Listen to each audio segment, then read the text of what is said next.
Here I will share a better zoom method that you should try using a mouse. By default, if you scroll the mouse it will only move the display like this.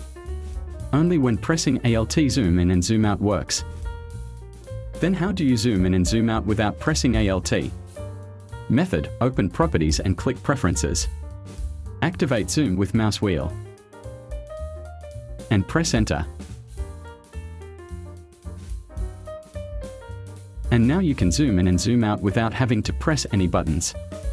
Good luck! Thank you for watching until the end. If there is something you don't understand, write a comment below. Click like for support and activate the notification bell to get the next video update.